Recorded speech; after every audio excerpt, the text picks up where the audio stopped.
My name is Jessica Luciere. I am a Colombian transracial adoptee and adoptee advocate, and I work with Spence-Chapin as the manager of community events. Today, I'm joined by Florencia Lalor, who is an Argentinian adoptee, and she was actually one of the founding mentors of our New York City mentorship program that started over 15 years ago. And so today we're here to talk about the impact that that program has had on her personally as an adoptee and also professionally. So Flor, if you'd like to introduce yourself. Hi, Jess. How are you? First of all, I want to thank you very much for inviting me to have this conversation. I'm a therapist in Argentina. I'm a licensed psychologist, but in the US, it's a therapist. Today, I actually work in my own private practice, and I work with kids, adolescents, adults. I specialize in adoption, in violence and trauma, and I also have an education in family therapy.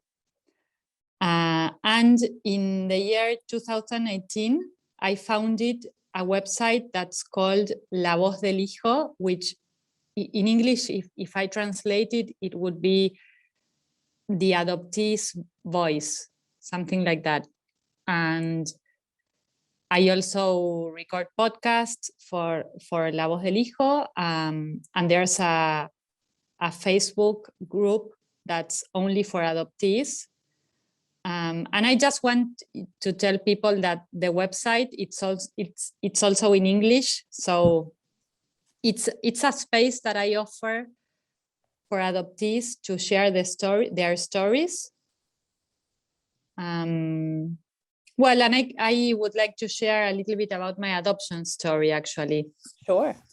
I was born here in Argentina, and I was adopted by an Argentinian family. I always lived here. I went to live to New York for 5 years with my husband when we got married because of his job, but I've always lived in Argentina. I was adopted when I was 10 years old, and I grew up in a very open family. I mean, they were very open about adoption, so I always knew I was an adoptee. I don't even remember when they told me, because I guess I was very young. And I have an older brother who is also adopted. So I guess when I got home, he was already there. He's 3 years older than me. So I guess the conversation was already going on. And I remember my parents always telling us that if we ever wanted to search, they were going to support us. And here in Argentina, records are open. So wow. They've always been open for an adoptee. It's a right. It's a right. Wow. So if an adoptee wants to search, you just go to the office of the state where the adoptions take place, and they give you your information. Wow. Yes. That's incredible. Yes, I know. I know about records. I know about records in the US. So yeah. And being the way the United States is, I cannot believe that the records are closed. I've been always amazed about that.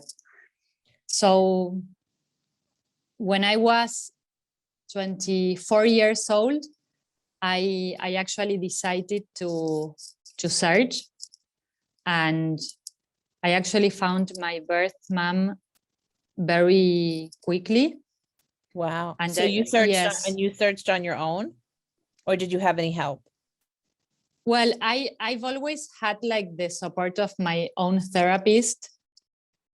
I've known her since I was very young. So yes, she was always there for me. Well, and my parents supported me, and I was already dating my husband. So he was there for me too. But when I found her, I was 24, and until I was able to meet her, a year went by. I guess she was, she probably had her own fears, and so we made an appointment to meet, and then she canceled, and then again, and so a year went by. Yes, until she finally didn't cancel, and she actually lives close to me. I'm from Buenos Aires. I live in the capital city, and she lives very close. Like she could be from everywhere in the country, anywhere in the country, and so I went to her place. So she lived close to where you grew up, or close to where you were living at the time of when you found her? No, I mean, Argentina, it's not like in the US that people move across the country all the time. It's like most of the things are centered in Buenos Aires and a couple of other big cities in other provinces, but usually many people come to study here, like so. And when you finish high school, you stay and study where you live. You know, we here, like our culture is different, so it's not like you go to study somewhere else. That doesn't happen. So when I was in university, I still lived with my mom, and I went to. We don't have also like campuses like there. Oh, okay. You know, so the university is only the building with the classrooms, and that's it. So you live at home. Okay. So I guess, yes, she always lived close to where I lived. Yeah. Yes. Wow. So we met, and it was very nice. For me, it was like meeting someone that I didn't know. So people sometimes ask me if I felt something special, you know, and I think the first time I saw her, I didn't. I mean, I was very nervous, of course, and I guess she was too. She told me, first of all, we had to break the ice, you know, so we spoke about anything. And then finally, I asked her why she gave me up, and she told me she actually had me when she was 35 years old. So she was not that young. And she already had a daughter, and her other daughter is 10 years older than me, and I was born the same day than her. Yes. So you have the same birthday as your sister. Yes. Wow. Yes. That's incredible. Yes. So she told me that she was working, she was a nurse, and she was a single mom already, and she told me she couldn't take care of two kids. Well, for me, it was a nice meeting. Then I actually, like a couple of months later, I went to live to the United States. So when I saw her again, some time went by, and then we sort of lost contact until 2018, when I met her again, because I was searching for my birth father. She helped me, and I actually found him. It was more difficult, but I found him, and he didn't know about my existence. So, of course, he was very surprised, and he was actually very, very nice in that conversation. And then he asked me to give him time to process all this. And of course, I respect him. And until today, I haven't met him. I hope I do at some point, but I haven't met him. So I think that's my story in the shortest possible way I could tell it. Wow. I mean, it's coming from a place where I'm privileged enough to know and to hear a lot of adoptees' stories, and follow them on their journeys. The line of work that I'm in, and even, professionally and also personally, I've always in my adult life been connected to adoptees. And adoptees just naturally share their stories with each other. That's the Yes. wonderful thing I think about being in spaces with adoptees, is that most of the time we don't need to know much more about each other than the fact that we're adopted to know that Yes. we can connect, right? We can be Yes. from different parts of the world, but Yes. there's still this common thing that we share. And in all of the stories that I've heard, and I've heard a lot of stories about, why people were placed for adoption, the circumstances surrounding, their birth family and search, and proximity to birth family. It's so fascinating to know that you lived so close to your birth mother, and to know how open the records are in Argentina, as opposed to the United States and many other countries around the world, where there's almost this extra like emotional step that you have to go to, because now Yes. it's like it's once the adoptee makes the decision that they want to open Pandora's box and search. We hear of so many stories of adoptees who have to go down the road of finding a private investigator, Yes. talking to attorneys, going to orphanages, and all of these things bring up a lot of trauma themselves. Yes. Yes. It's almost like once you've gotten through the emotional process of making the decision to say, yes, I want to start this process, and then all of a sudden you have to start a totally new emotional process, investing your time and your confidence in somebody else in trying to help you, to know that that step doesn't necessarily even happen in Argentina. Like, you can make the decision and then you can make a phone call and then you can start getting Yes. information.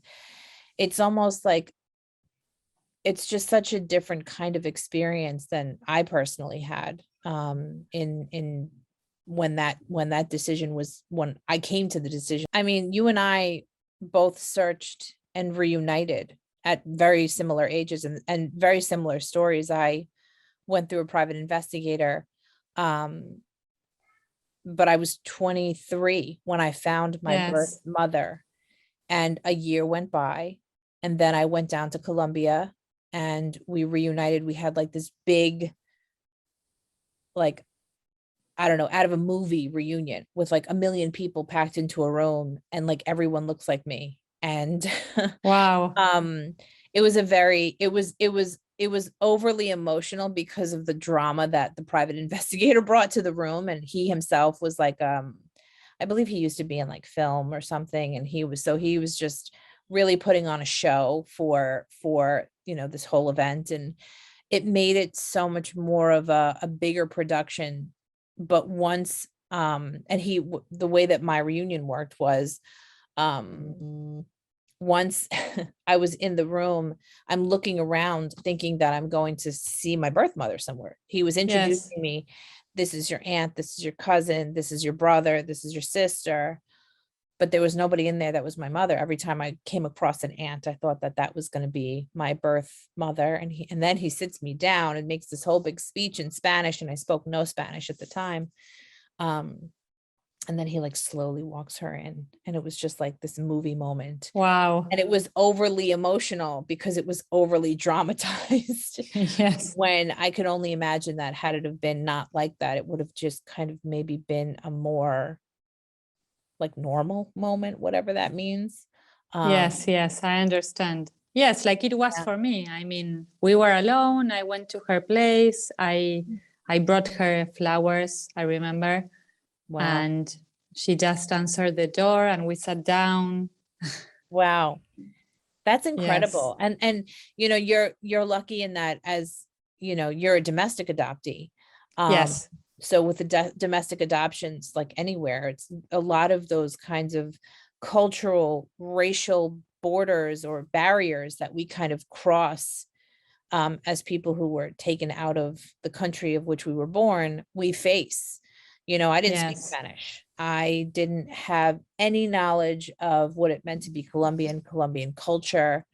I wasn't raised in it. So to go down there and be immersed and be at the mercy, basically, of all of these Colombian people who look like me, it was a life-changing moment. And every time I Yes. go down there, it's just it's almost like an out of body experience. So it's so interesting to imagine what it could have been like to have an experience like yours and have it be almost normalized, and like, and all of the dramatic pieces of it were kind of taken away, and you just have that moment where you're meeting this Yes. person. It I, sounds I still felt it was like so surreal. You know what I mean? Mhm. Like I think it's actually, it still is, like when I think about it, like Of course. that's my mother. Like I grew up inside of her. It's like I know. so surreal. I know. I think, and I think it always will be. Yes. She's almost like Yes. this. It's like an ethereal kind of person that like exists in our minds and exists in like Yes. in like this deep sense of like longing for identity. Like, who is this person to me? What will it be Yes. like when I meet them? And I can say I speak Spanish now, not fluently, but I'm a lot better than I was back then. And I had to learn it in the 6 Yes. years that have gone by, so that I can communicate with my family down there. But no matter how much Spanish I will ever learn, I will never know the right words to say to her. And it will never feel natural when we're together. Like, I'm so thankful that like my brothers and sisters are usually around when we're Yes. together. And now I have my husband and my kids. But when we're together, it's just like, it's like this feeling of, we both know that we have a lot to say and to ask about each other. Yes.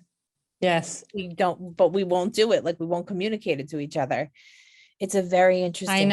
I know. I feel the same. I feel the Yeah. same. Yeah. So when you talk about your time in New York, you know, in that time when you were here, you know, you had just gone through your process of Yes. opening up that piece of your own identity. So how did you come to find Spence-Chapin and the mentorship program? Okay. Well, I actually don't know if I ever told you this, but I went to Spence-Chapin because of Lynn Franklin. Mm-hmm. Do you know her? No. She wrote a book that's called, in English, it's May the Circle Be Unbroken. Okay. And it was translated to Spanish. And two of my closest friends gave it to me as a gift when I was 23. Mm-hmm. And I read her book, and for me it was like a before and after in my life, because reading her book for me, it was like I read what I felt for the first time ever. Wow. And especially because maybe here in Argentina, people didn't speak about adoption as much as in the US. So, and because I didn't know anyone but my brother and a cousin of ours. But so that book was very important for me. And I decided to write her an email. There was an email on the back of the book, and she answered, and I couldn't believe it. Imagine, I thought, she's replying me that I'm in Argentina all the way down here. And she replied. And then a couple of years went by, and I suddenly had to move to New York, and she was there. So we met in person, and she was so nice. She passed away in July, actually, now. Oh, wow. Yes. So, yes, it was. I mean, it's very sad to think that like she's not here anymore. I actually have a podcast. I interviewed her. Wow. Yes, and it's been heard almost 40,000 times. Wow. Yes. Incredible. Yes. Yes. So did you kept in touch with her I after? kept in touch always. Yes, Wow. always. And actually, like I could work in the US because I had the work permit and everything, and it was so hard for me to find a job as a therapist. And so she sent me to Spence-Chapin to see if I could volunteer. Ah. So that's why I ended up there, and I ended up doing some volunteer work with Heidi Arthur was working there at that time, and I helped her with anything I could. Wow. And then I was part of the mentorship program, and I guess that's the story. So you were a part of the mentorship program in the first year? It was the pilot project. Right. Yes. It was such a long time ago that my mind is a little fuzzy. I mean, obviously I remember us being mentors together, but because that first year was just such an experimental kind of year to like put this program together, I think like you almost can't place it because there was no structure necessarily. There was structure, but because we were building the foundation of what this program has become and still is. I mean, I know what's the program like now because you've told me. Yes. And I think it's great. But back at the time, I remember feeling like, okay, we meet with the kids and what do I tell them? Yeah. What am I supposed to do? What do I say? Right. And they would tell us nothing, just hang out. Right. you know. Right. I remember that. I think it's so funny to look back on it because we really like now, the way the program runs is, we meet once monthly from September to June, which is how we did it back then. And we would meet on a weekend. And there are days that we're in the Spence-Chapin offices and we're talking about adoption and we're talking about what it means to be an adoptee, what it means to be for those of us who are transracial adoptees, transnational adoptees, to have family that you don't look like. What does it mean? What does it mean to be an adoptee and understand how the pieces of your identity come together? What does it mean to be an adoptee and try to navigate the difficult conversation of race and racism at home? Are we talking about race? How much does race play into our families? Especially for those of us who are, transracial. Yes. And may not have parents who look like us. But back then it was kind of like, okay, we're all adoptees and we're in this room together. And then we figure it out by doing those kinds of conversations and starting those kinds of conversations in a way, because at some point we got into that room and we're like, all right, we're all adopted. That's where we start. And then we went out and we did fun things and we had activities that we did offsite to help break it up and normalize our group so that it wasn't just like this group of adoptees talking about adoption. I mean, we can be adoptees who work with adoptees all the time, but sometimes you just don't want to be an adoptee. You just want to be a normal person who doesn't have to think about identity formation. And that's why, I think programming like ours was so important because it normalized, it kind of took this feeling of always having to be living in your adoptee skin off the table, while also being in it at the appropriate times with people who could understand your perspective and your Yes. So as a mentor in that program, can you remember what it felt like to join a program like that? And had you ever been in a space before with so many adoptees? Willingly for the sake of being adopted? Now I can say yes, because I actually went to the Indianapolis conference in 2018. Yeah. But for me, being part of the program was like a very big deal. It was very important because I actually remember when I was a teenager, I remember that many times I told my mom, I want to meet an adult adoptee. I would ask her, like, don't you know anyone? I want to speak with an adult adoptee. Mom, come on, ask your friends if they know someone. Yeah. And she didn't. And I was never able to meet an adult adoptee. That's amazing. It's profound. Yes. It's profound, truly. To think of you as a younger person, like thinking about adult adoptees. I don't think, because when you're, for so many of us, when you're an adoptee, you kind of just feel like you're in this by yourself and you don't think there's other people who may share this experience or the things that you share. So I don't think I ever would have thought in my younger years to ever even consider that there was other adoptees, let alone adult adoptees out there.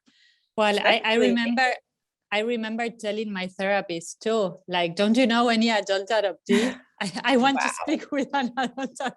Yes, it was like such a strong desire I had for that. So what you're saying is like you like manifested this mentorship program. Yes, really, like and then I moved to New York and this opportunity came up and I couldn't believe it. And I've never met any other adoptees ever until I moved to New York. Yeah. I always had my brother, but he doesn't, I mean, he speaks about adoption, but not like me. So, right. And we have a cousin who is a couple of years younger than me, but she doesn't speak about adoption much either. Mm-hmm. So I felt sort of alone. And when I went to New York and I started meeting other adoptees, I had, you know what? I had for the first time ever such a relief because I remember thinking, oh my God, I'm not crazy. This is normal, you know, the way I feel and what I think is normal because I'm adopted, and I felt, wow, I'm not crazy. Right. You're not, it's not even, but it's also a feeling of belonging, right? Yes, totally. Like I guess when I came back to Argentina and I was no longer part of the mentorship program, and if you ask me what it left me, like I guess it left me like a sense that I'm not alone, and that there is a community, an adoptee community, and that we are many people. So it was actually very good for me. And that was a long time ago. So that was before. Yes, I think it was 2015 or 16. The 16? Mentorship program? Yeah. No, sorry, 2006 or 2005. 2005 it was founded. And then 2006. It was founded in 2005. Okay. I was 25, 26. Yes, a long time ago. Yeah. 41. Yes. So, you know, so when you think about that feeling that you just expressed of finding this community, and, you know, that in itself is its own kind of shift in your identity, right? When you find a community, whether it be something as deeply rooted as an adoptee community where you're meeting people who, you know, I think whenever adoptees find other adoptees, it's this profound moment of validity, you know, of saying my experience is valid and it's shared, and I don't have to be alone. I also don't have to share parts of myself. Yes. I'm allowed to be me and be a part of this community in whatever way I want to participate in it. Well, you know that hearing you talk now, I thought about my work in my private practice. Mm-hmm. You know that I would love to have the mentorship program here. I mean, I would love to. I need to find some help to be able to I'll do come it, down there and help you. Please do. I would love to. now that you practiced your Spanish, you can do it. Yes. Still might be a little rocky, but sure. But when I work with little kids, all ages, and the smallest kids that come and see me, when they know that I'm an adoptee too, they love me like magically because I'm an adoptee like them. Right. It's all that matters. It's amazing. Like I've had kids that are small and they tell me, I remember one that told me in a low voice, you know, we were alone, and she told me, you and I, we understand each other, right? Because we are both adoptees. Wow. I couldn't believe it. Wow. Yes. It's like so powerful. I can't even imagine how powerful that must have been for her to even be able to say that, to know that, and Yes. then say it as a Yes. young person to an adult, saying something so big.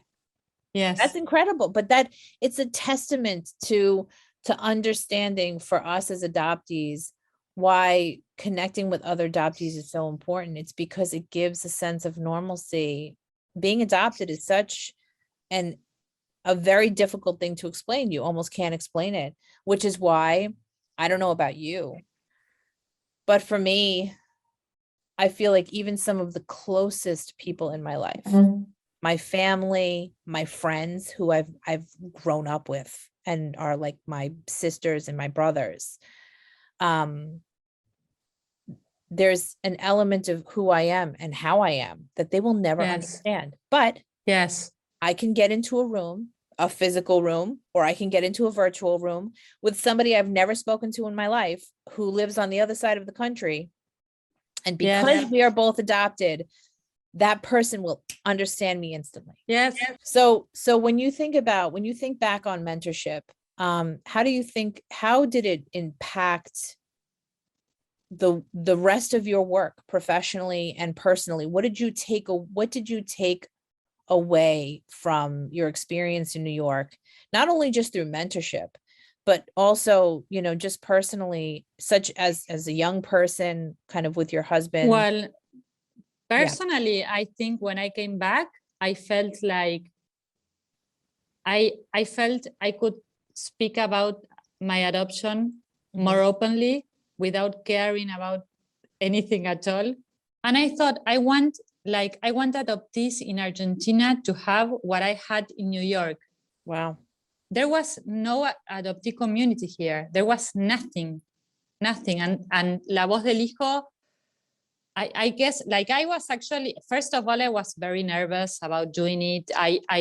My story is there, and I was nervous about telling it, but then I did. And sometimes I'm still surprised about how many people it reached, like all over Latin America. And the other day, a woman from Ibiza, Spain, wrote to me, like, there's a guy from Italy who doesn't speak Spanish, but we translate, Yeah. So it's amazing. And I think it was necessary for the whole Spanish speaking community, not only in Argentina. Like, I'm working with people from all over Latin America now, and I thought Argentina was like a step back, and I realized there are many other countries who are like way, way back than us. Like, adoption is still a very taboo topic, and people don't speak about it, and people don't say anything, and people don't speak about first families. And so I guess there was a need for many Spanish speaking people to have an adoptee community. And my impulse to do that, I think it came from being there in New York and having my community in the mentorship program and meeting other adoptees. Like, I was like decided to give adoptees here that. So I guess the impact was very important.